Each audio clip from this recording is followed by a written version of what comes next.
la historia clínica toxicológica, los exámenes complementarios que se deben solicitar en los pacientes intoxicados y las prioridades en el manejo del paciente intoxicado. Para los que no estuvieron en la clase anterior y hoy se conectan, entonces, estas son las prioridades que nosotros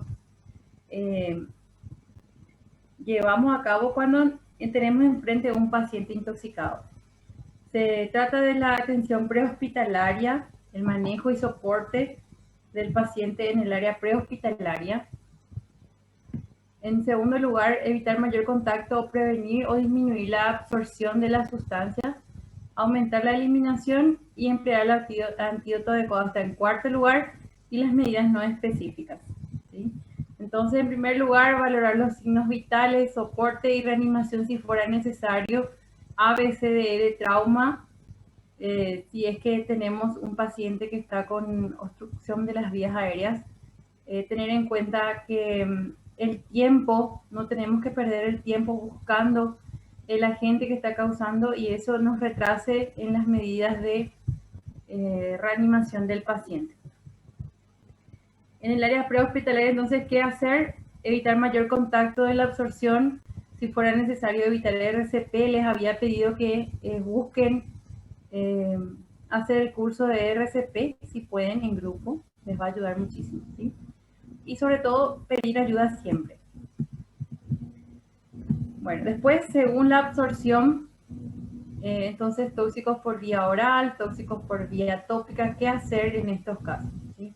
En segundo lugar está evitar mayor contacto y prevenir o disminuir la absorción, ¿sí? ¿Qué hacer? ¿Sí? Y acá en evitar mayor contacto o prevenir la absorción, nosotros tenemos como una de las medidas el lavado gástrico, ¿sí? En la plataforma van a tener disponible un video de cómo pueden hacer, un link que les va a llevar a un video sobre cuáles son los pasos para hacer el lavado gástrico. También en quiénes está indicado y en quiénes está contraindicado el lavado gástrico. Y esa va a ser la tarea de la semana, ¿sí? El carbón activado es otra forma de disminuir la absorción. El carbón activado también se encuentra entre uno de los antídotos. Los que ya hicieron su tarea van a darse cuenta de que el antídoto universal llamado carbón activado, entonces es uno de los antídotos que ayudan a disminuir la absorción, ¿sí? Esta es la dosis que se utiliza. Otras medidas para disminuir la absorción es el uso del laxante, que en realidad es concomitante con el uso del carbón activado. Es decir, probablemente cuando utilicemos carbón activado seguidamente sí o sí utilizaremos laxantes. Otro es el lavado intestinal, muy parecido al lavado gástrico. En tercer lugar tenemos aumentar la eliminación. ¿Cómo se aumenta la eliminación de sustancias? Ah, no. El número 3 todavía no habíamos desarrollado. Sí. El número 3, ahí nosotros habíamos quedado en este.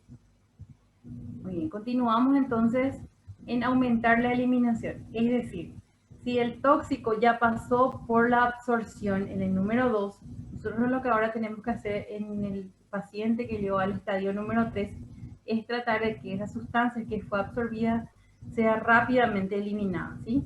¿Cómo? Entonces se puede hacer a través de, a modo de ejemplo, aumentar la eliminación de tóxicos a través de la diuresis, ¿sí? A modo de ejemplo están aquí la diuresis alcalina, la diuresis forzada alcalina y la diuresis forzada neutra. Es decir, nosotros tenemos que hacer que el paciente orine, ¿sí? Sobre todo cuando nosotros estamos sospechando el uso de herbicidas, salicilatos y metotrexato, entonces se puede utilizar la diuresis forzada. Es decir, el paciente ya absorbió el tóxico, nosotros lo que tenemos que lograr aquí es que se pueda eliminar fácilmente. Entonces, la diuresis alcalina, la diuresis forzada alcalina y la diuresis forzada neutra. ¿Cómo se hace? Se hace el cálculo suministrando al paciente suero fisiológico y manitol. Sobre todo las que son forzadas son las que utilizan manitol, ¿sí? Entonces nosotros hacemos que el tóxico se pueda eliminar. Tiene un cálculo que es extremadamente complicado porque usa mini equivalentes y usa moles.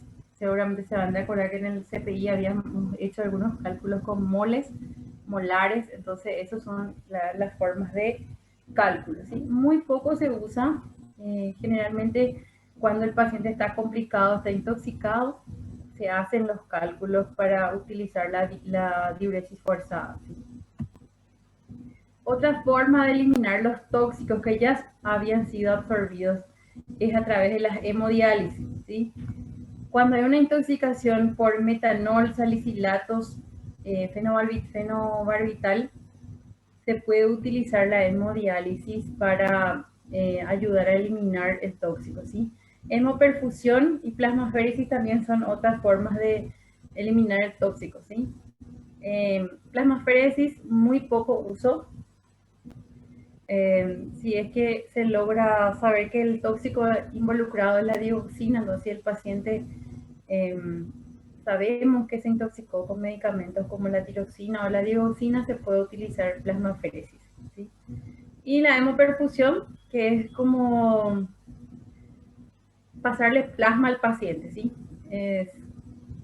En caso de intoxicaciones graves por barbitúricos de acción corta, ¿sí? Como la carbamazepina, teofilina, metotrexato, que se suelen utilizar como terapias de enfermedades autoinmunes. Muy bien. Y lo que hoy nos interesa es hablar de antídotos. El punto número 4 es antídotos. Entonces, primero nosotros, si estamos en la etapa prehospitalaria, podemos realizar las medidas de soporte de reanimación. En segundo lugar, ayudar a disminuir o prevenir la absorción del tóxico. En tercer lugar, aumentar la eliminación del tóxico. Y en cuarto lugar, utilizar el antídoto adecuado. ¿Qué es lo que son los antídotos? Los antídotos son sustancias que pueden neutralizar o antagonizar los mecanismos que utiliza el tóxico para que la persona llegue a sufrir los efectos. Entonces, nosotros usamos para evitar, aminorar o tratar la intoxicación. Se indica si nosotros sabemos cuál es el tóxico involucrado. Yo no puedo probar un antídoto tratando de adivinar si ese antídoto le va a ir a esa intoxicación. Entonces, tenemos que tratar de ser lo más precisos posibles y tratar la intoxicación por especificidad, ¿sí?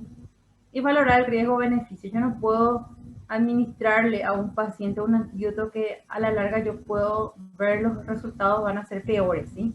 O, por ejemplo, en la atropina, que es uno de los antídotos, utilizar el antídoto que en una cantidad que el paciente pueda reaccionar hasta el punto de que el antídoto, o sea, que en este caso, como se dice, el remedio sea peor que la enfermedad, ¿sí? Entonces, valorar el riesgo-beneficio de utilizar los antídotos con los pacientes, ¿sí? Bueno, quiero que abran su libro en el capítulo 7.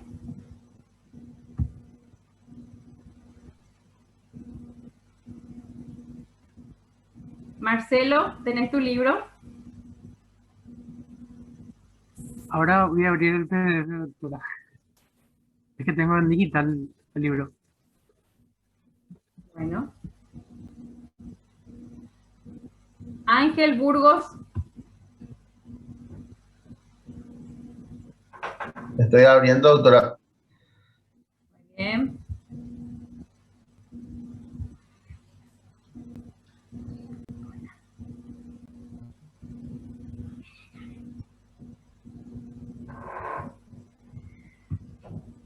Patricia Giret, capítulo 7, página 66. Sí, doctora, decime. Muy bien. Antídoto universal, si podrías leernos, por favor. Bueno, antídoto universal. Desde el libro, ¿verdad? Doctora. Sí, sí, sí. Bueno, antídoto universal está compuesto por dos partes de carbono activado, una parte de hidróxido de magnesio y o magnesia calcinada y una parte de ácido tánico. El carbón activado se obtiene por combustión de materia orgánica, como un polvo fino de color negro, insaboro, el cual es tratado para aumentar su poder de absorción. Gracias, Patricia. ¿Conocías vos este antídoto universal? No, doctora, no conocía. Muy bien, gracias. Angélica Villagra, ¿conoces algún antídoto? Hola, doctora. Un antídoto cualquiera. Sí, cualquiera. Em, a ver, la verdad que no. O sea, Karen, Karen Natalia, Hola, doctora. ¿conoces algún antídoto? Y yo podría considerar empíricamente antídoto como la leche, por ejemplo, mamá siempre cualquier cosa nos daba leche cuando comíamos algo. Es cierto. Las abuelas y la mamá hablan de la leche. Muy bien. Mariela Pereira,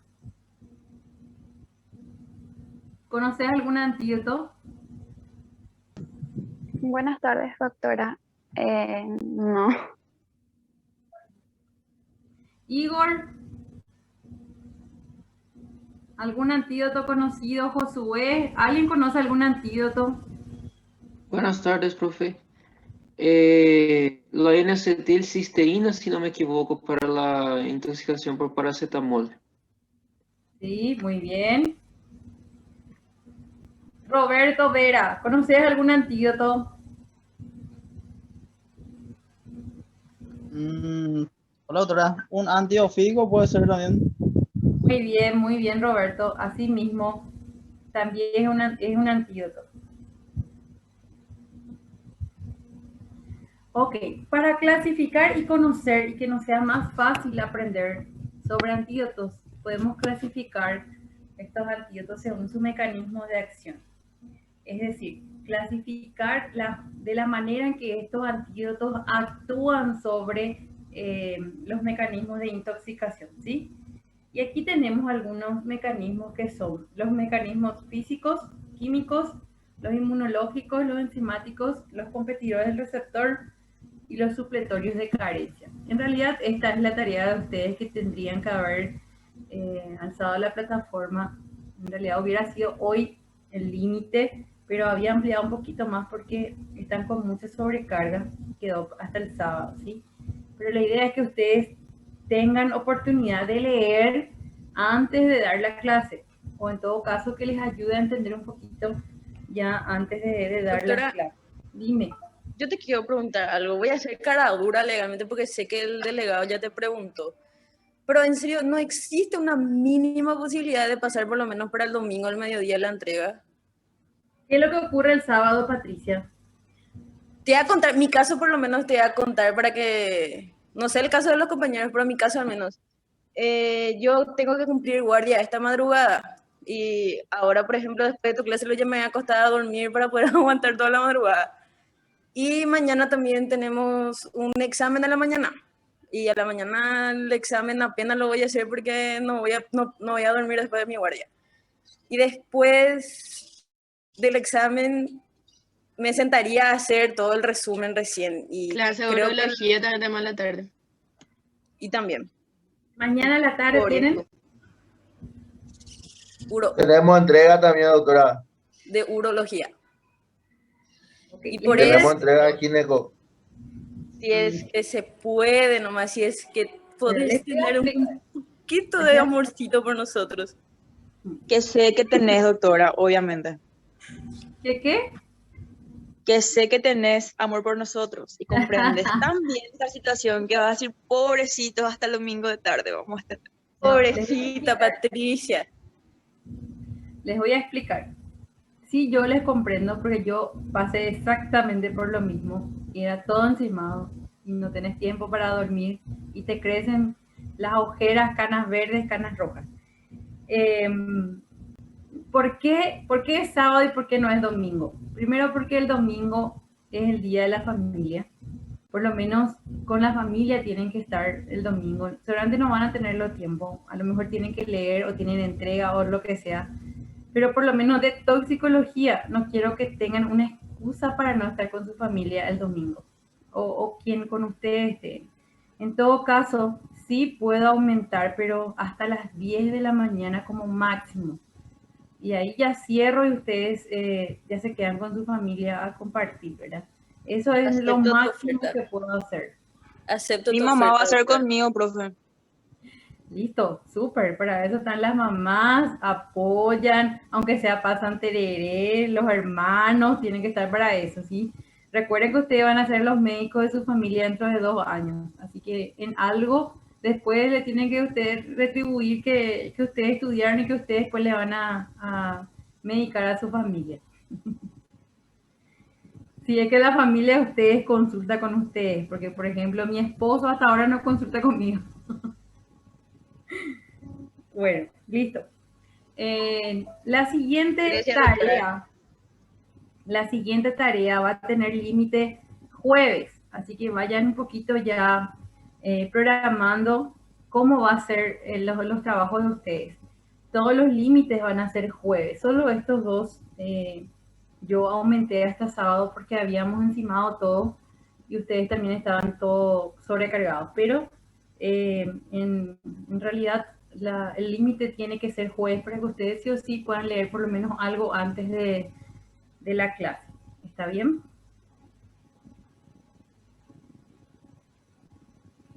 Muy bien, continuamos. No le gustó para nada, pero bueno, es así. Hay que leer. Si ustedes no leen, no van a poder enfrentar ni su guardia.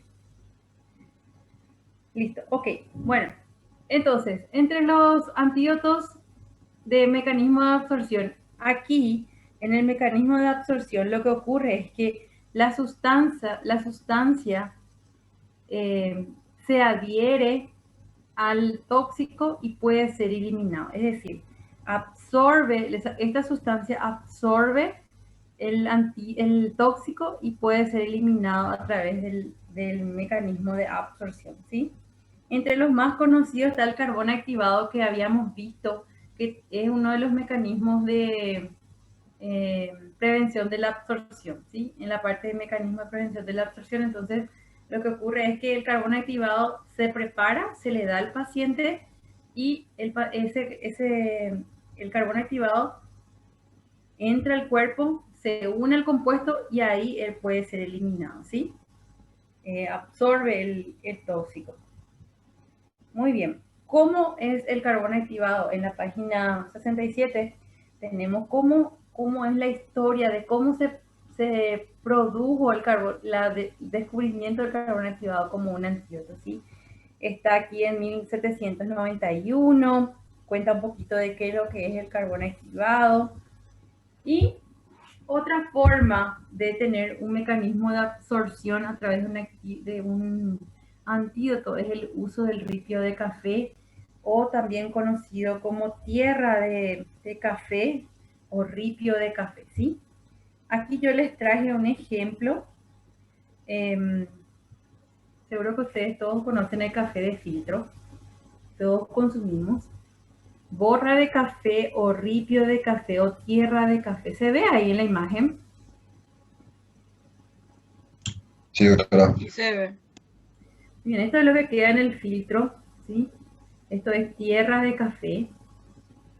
Y este es uno de los antídotos muy utilizados como mecanismo de absorción. Nosotros preparamos el ripio de café o tierra de café.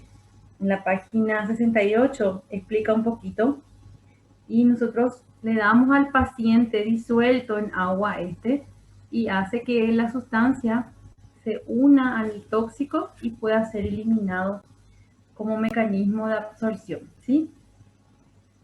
Después también habla de la leche en polvo, papilla de leche o harinas, que es lo que nuestras mamás conocen, nuestras abuelas conocen como un mecanismo de absorción, ¿sí? También en la página 68 van a encontrar que estos elementos se unen al tóxico y pueden ser eliminados. Bueno, Ahora el otro mecanismo es el mecanismo de formación de nuevos compuestos. Estas sustancias ingresan al organismo, forman nuevos compuestos con la sustancia en cuestión y a través de eso es eliminado, ¿sí? Este ya es un mecanismo químico, ¿sí? Por ejemplo, los jugos de fruta son antialcalínicos, los oxidantes son el permanganato de potasio y el agua oxigenada. Natalia González, ¿vos conocés el permanganato de potasio? Hola, profe, la verdad que no. Alexis Silvero, ¿vos conocés el permanganato de potasio? La verdad que ya leí alguna parte, pero no recuerdo exactamente de dónde. Muy bien, me gustaría que lean, después cuando hagan su resumen del capítulo, pueden leer un poquito sobre lo que es el permanganato de potasio y en qué se usa, ¿sí? Después están los quelantes que, por ejemplo, en la página 69 habla un poquito de quelantes, que viene del griego que significa garra, ¿sí? Es decir, es un tipo de compuestos que hace que la sustancia se vuelva más soluble y puede viajar por el cuerpo con una sustancia un poquito más estable y se puede eliminar.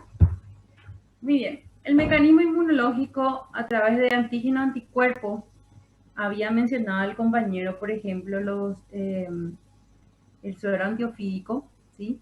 Este es el mecanismo de acción, se llama mecanismo inmunológico de antídoto, ¿sí? Aquí también habla la antitoxina botulínica, la antitoxina tetánica, que son mecanismos de formación de antígeno anticuerpo. ¿Se entiende todo hasta acá? Sí, doctora, se entiende. Muy bien. Después los mecanismos enzimáticos habla de los bloqueadores y reactivadores. Por ejemplo, los bloqueadores está el alcohol etílico y en los reactivadores están las oximas. Esto van a encontrar también en el libro. Habla de cada uno, ¿sí? Para que entiendan el mecanismo enzimático. Después están los competidores por el receptor y los supletorios de carencia. En competitivos por receptor está la alilmorfina y la atropina. Está en la página 73 del libro. Y se utiliza muchísimo en intoxicaciones por agrotóxicos. La atropina es muy utilizado. Y los lugares donde ellos reciben más intoxicados, ellos siempre están con un botiquín que contienen todos estos antídotos. Que, por ejemplo, la zona de las hojas. Entonces, cuando ocurre una intoxicación, ellos están preparados para resolver las intoxicaciones, ¿sí? Y después están los supletorios de carencia en la misma página, habla de la vitamina K y vitamina B6. Todo a usted le corresponde leer y hacer su resumen y subir a la plataforma. No es válida la tarea si se parecen o si en algo son iguales, se inactiva automáticamente la tarea. Así que ojo con eso, tienen que hacer cada uno sus resúmenes. Bueno, muy bien. Doctora, respecto a la tarea, al principio hay algunas partes que no es tan posible hacer un resumen así, porque hay muchos datos de importancia, creo yo, por ejemplo, si es que el carbón activado absorbe y cuánta cantidad de sustancias y eso así mismo puedo copiar y pegar del libro. Pues, Okay, lo que gracias. a mí me gustaría que ustedes hagan es fijarse en esto, ¿sí? Primero, ¿qué es un antídoto? ¿Para qué sirven los antídotos? Que es aminorar, evitar, ¿sí? Que está la primera parte, tratar. Y después quiero que se concentren en esto, en la clasificación de los mecanismos de acción de los antídotos, ¿sí? Quiero que hablen un poquito, inclusive pueden hacer esto a mano, y ustedes le sacan la foto y suben, o hagan, como ustedes sepan hacer un mapa donde ustedes puedan hacer un resumen según esta clasificación. A mí lo que me interesa es que ustedes entiendan cuándo yo tengo que usar un antídoto, en qué situaciones yo tengo que usar y cuáles son los mecanismos, cómo actúan los antídotos. Entonces pueden usar esta clasificación, está muy bien, ¿sí? Está bien, gracias, doctora. Hablen de esto, por ejemplo, la parte de atropina. ¿Sirve para o se utiliza para? No hace falta la dosis ni nada, sino que lo que el libro indica para qué es, por ejemplo. Y hay vitamina K se utiliza para, ¿se entiende? Profe, tengo una duda también. Entonces podemos hacer en el cuaderno, sí, a mano y después escanear y subir el documento en PDF, ¿verdad? Asimismo, el propio resumen que ustedes van a estudiar en el examen, hagan como si fuera que ustedes van a rendir y van a utilizar para su lectura, ¿sí? Más o menos así yo quiero que hagan de este capítulo de antídoto, porque sí o sí es tema de examen y estamos, después de unas cuantas clases más, ya vamos a tener nuestro primer parcial. ¿Listo? Muy bien. Entonces, estamos en las prioridades, las 5 prioridades del manejo de las intoxicaciones. Medidas de soporte y reanimación, ABCD de trauma, no retrasar buscando el tóxico, sino que salvar la vida de las personas. Evitar mayor contacto. Acá, por ejemplo, en el momento de retirar al paciente, tener en cuenta de no ser nosotros los siguientes intoxicados en el momento de salvar al paciente, sino que utilizar medidas de seguridad como para que nosotros no seamos los siguientes intoxicados y prevenir o disminuir que haya mayor absorción. Entonces utilizar el carbono activado como uno de los mecanismos más rápidos para disminuir la absorción. En el número 3, aumentar la eliminación. Tenemos ahí la diuresis alcalina, la alcalina forzada, la neutra forzada, que utilizan suero fisiológico y manitol para que el paciente pueda más rápido eliminar los tóxicos. No, Lisandra, yo ya miré tu tarea, por eso había preguntado por vos al empezar la clase. Yo ya miré tu tarea y está súper bien. Felicitaciones, Vanessa. Lisandra, Vanessa. Muy bien. Aumentar la eliminación, entonces hablamos de la diuresis. Yo le instalo al paciente suero fisiológico con manitol y hago que se eliminen los tóxicos a través de la orina, ¿sí? En el cuarto lugar está emplear el antídoto adecuado, ¿sí? Habíamos hablado de la clasificación de antídotos según su mecanismo de acción. Hablamos a grandes rasgos porque es la tarea de ustedes. La idea era que todos lean para hoy. Pero bueno, entonces uno de los antídotos más utilizados es el carbono activado, que ayuda a disminuir la absorción, se une a la sustancia y se puede eliminar, ¿sí? También la papilla de leche y las harinas se utilizan para que el tóxico pueda ser eliminado. En lugares más alejados donde no tenemos qué hacer, estamos en el Chaco, a 450 kilómetros de Asunción, hermoso lugar, y no tenemos un antídoto, entonces lo que no sabemos qué ocurrió, le podemos dar al paciente ripio de café, que es la tierra de café, que es lo que queda del filtro de café, ¿sí? Después, según la formación de nuevos compuestos, muy utilizado está el bicarbonato de sodio, el jugo de frutas, naranja, muy utilizado también, ustedes van a leer después la forma de utilización de los jugos de frutas. En el mecanismo de formación de antídotos y anticuerpos está el uso del suero antiofídico, está la toxina botulínica y la antitoxina tetánica. Y después la atropina, la vitamina K, también ustedes van a hacer en su tarea y van a entender para qué es. No, este año yo no les voy a pedir a ustedes que ustedes me digan la dosis que vamos a utilizar en la urgencia, pero sí es algo que ustedes, en el momento que ustedes van a atender a un paciente, van a tener que hacer su cálculo. Muy fácil ahora. Antes de nuestra época era más complicado porque no teníamos tanto acceso a internet. Es más, el celular por ahí en ese momento estaba empezando a hacer touch, táctil, ¿verdad? Y ahora ustedes tienen mucha facilidad. En el momento que llega un paciente intoxicado, ustedes van a poder hacer rápidamente su cálculo buscando en Google inclusive, ¿verdad? Así que usted tiene una gran ventaja de una atención mucho más rápida y más con el paciente que llegue. Usted tiene que hacer su cálculo, ¿sí? Antes nosotros teníamos que aprendernos todas las dosis, todos los cálculos que hay, ¿verdad? Así que, pero eso les voy a decir la verdad, eso no les va a dar el cuarto año, no les va a dar el quinto año, no les va a dar el sexto año, eso les va a dar la experiencia. Ustedes, cuanto más cálculo hacen, más van a aprender, y cuanto más colocan su estetoscopio en el paciente, más van a aprender, ¿sí? Muy bien. Y por último, la prioridad número 5 en la atención son medidas no específicas, ¿sí? Aquí vamos a hablar de lo que no es tan específico para las intoxicaciones, ¿sí?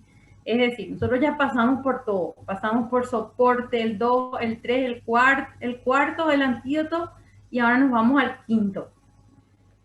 ¿Cuáles son las medidas no específicas? Muy bien, medidas coadyuvantes, que significan que si hay algún síntoma que está acompañando esta intoxicación, nosotros tenemos que tratar. Y uno de los síntomas es la agitación. ¿Se recuerdan? En la primera clase hablamos de cómo el paciente puede llegar a la urgencia. El paciente puede llegar consciente, inconsciente, agitado, ¿sí? Y entonces una de las formas en que el paciente llega es agitado. ¿Qué es lo que puede ocurrir? Cuando hay un paciente intoxicado que está agitado, lo primero que podemos pensar es que el paciente está alcoholizado, ¿sí? O una intoxicación con drogas que o él sabe y no nos puede decir, o el paciente definitivamente está inconsciente y muy agitado. Entonces, el paciente agitado, nosotros tenemos que actuar, ¿sí? Aparte de tratar la intoxicación y tratar de resolver, tenemos que resolver el síntoma o la medida o el signo que él trae y que está acompañando su intoxicación. En este caso, la agitación. ¿Y qué es lo que vamos a hacer? Podemos actuar de 3 formas.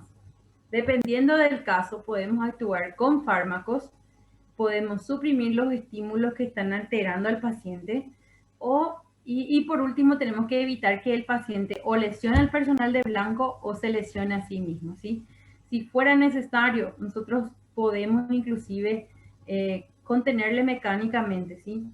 Atarle al paciente. Lastimosamente tenemos en contra ahora la prensa o el celular que hace mucha filmación. Y en lo posible ustedes tienen que evitar que el familiar o otra persona ajena al servicio esté con el teléfono. Sé que es difícil, pero si fuera necesario contenerle y atarle al paciente, hay que atarle, ¿sí? Entonces eso se tiene que hacer para evitar que el paciente se autolesione o lesione al personal de blanco que le está asistiendo. Y ocurre muchísimo, ¿sí? Sobre todo en pacientes intoxicados con sustancias ilícitas, ¿sí?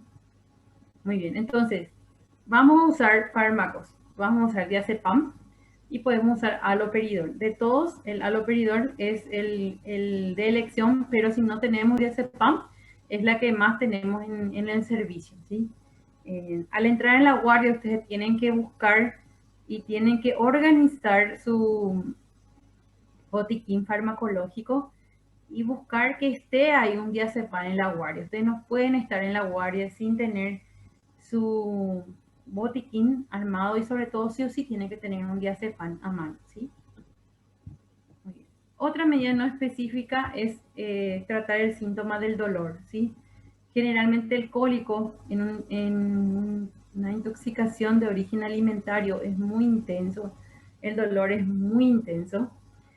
Y si esto es acompañado de diarrea, generalmente no precisa tratamiento, pero si el dolor de tipo cólico es aislado, entonces sí tenemos que tratar.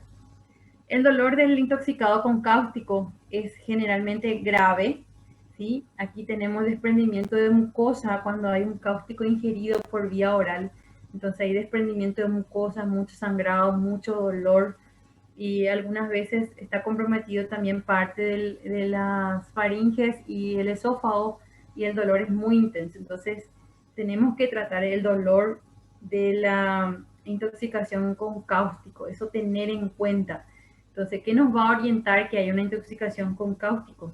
La mucosa, ¿sí? Esto está totalmente deformada, hay colgajos de mucosa, y entonces el dolor probablemente es demasiado intenso y tenemos que intervenir el síntoma del dolor, ¿sí?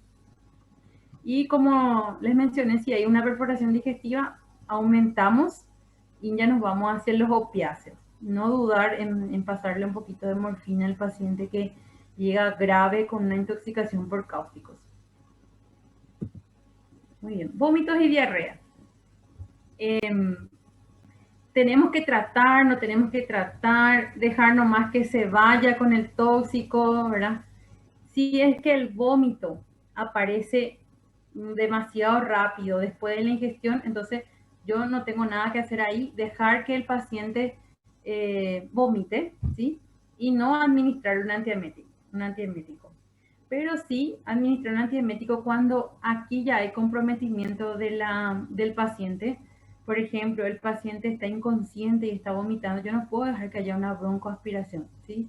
O si el paciente se está deshidratando demasiado, yo no puedo dejar que el paciente siga vomitando. Y en el caso de la diarrea, la misma cosa.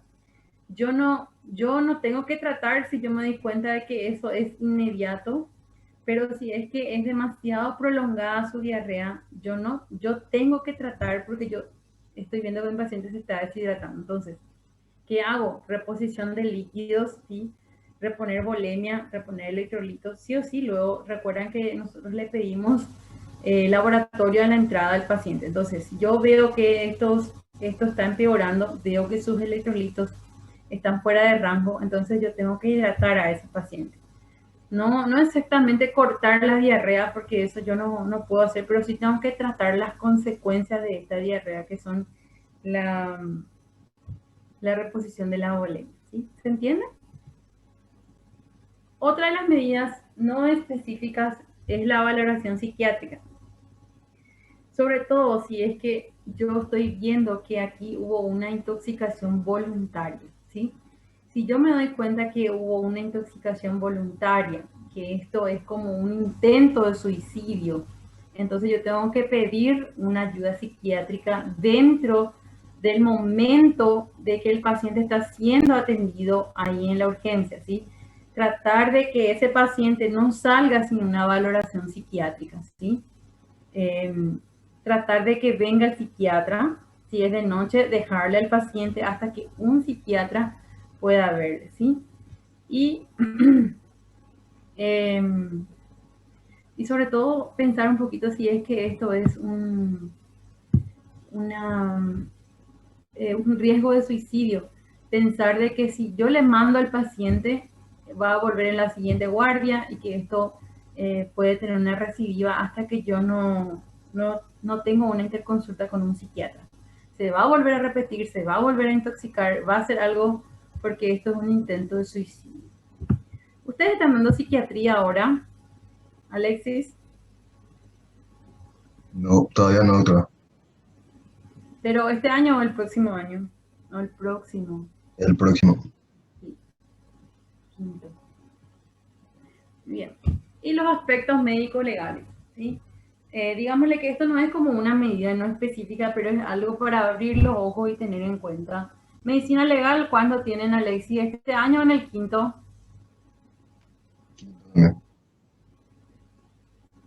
En el sexto para mí que doctora. Será, para mí que en el quinto. Quinto creo que es. Bueno, pero aún así yo ya les voy a abrir los ojos, pero ustedes ya van a estar en la guardia, ya están ahí en la urgencia, ¿verdad? Cualquier tipo de intoxicación tiene consecuencias médico-legales y la persona que la atiende es responsable de la atención, que es responsable de esa atención, tiene responsabilidad legal, sobre todo si es que hubo un accidente, ¿verdad? Una intoxicación dentro del hogar que tiene implicancias del momento que, por ejemplo, el niño estaba solo en la casa, menor de edad, destapó una botella, tomó, su mamá estaba, no estaba, omisión de auxilio, montón de cosas aspectos médico-legales que ustedes van a tener que lidiar desde el momento que hacen guardia. Definitivamente ustedes como estudiantes no pueden ser juzgados, no van a tener ninguna carga todavía, pero cuando ustedes sean médicos sí. Entonces, abrir los ojos, estar atentos, se accidentó, es un accidente, ¿verdad? Entonces, ojo con eso, ¿sí? Y tener en cuenta que cuando ustedes están en la guardia, ustedes tienen que narrar los hechos como ustedes vieron, ¿sí? O como el paciente llegó, no omitir nada en la historia clínica, escribir todo, no importa si le lleva 3 horas, escribir todo, ¿sí? Preguntarle bien, pedirle al paciente que sea sincero o sincera, ¿verdad? Que explique todo lo que ocurrió en la casa con respecto a las intoxicaciones. Las historias clínicas sobre todo son demasiado importantes en toxicología. Muy bien. Creo que eso es todo. Esto yo ya lo había hablado la clase pasada, había puesto nomás aquí para que ustedes se recuerden cuándo sospechar intoxicación. La tarea. Ustedes van a tener como tarea un enlace de un video sobre lavado gástrico, el mecanismo de cómo se hace el lavado gástrico. Van a tener en quién está indicado el lavado gástrico, en quién está contraindicado el lavado gástrico, qué posición utiliza el paciente en el lavado gástrico, qué elementos yo utilizo para hacer un lavado gástrico, porque recuerden que ustedes que están en la urgencia y lo único que pueden hacer para ayudarle al paciente es un lavado gástrico, entonces ustedes tienen que saber hacer. Lastimosamente no podemos practicar, pero ustedes van a ver el video cómo es el lavado gástrico. Enfermería maneja muy bien, nunca ustedes van a estar solos sin enfermería, ellos saben hacer lavado gástrico, pero el médico también tiene que aprender. Entonces, lo mismo que una subcutánea, una intramuscular, el lavado gástrico también es un mecanismo que hace enfermería, pero que el médico tiene que aprender a hacer, igual que la sonda, igual que una vía venosa periférica. ¿Está bien? Bueno, la otra tarea es el botiquín toxicológico y el botiquín de antídotos. Entonces, van a encontrar todo en la plataforma. Digamos, las directrices para su tarea. ¿Alguien tiene una pregunta de la clase de hoy? ¿Se entendió? ¿Se entiende? ¿Se entiende cuáles son las prioridades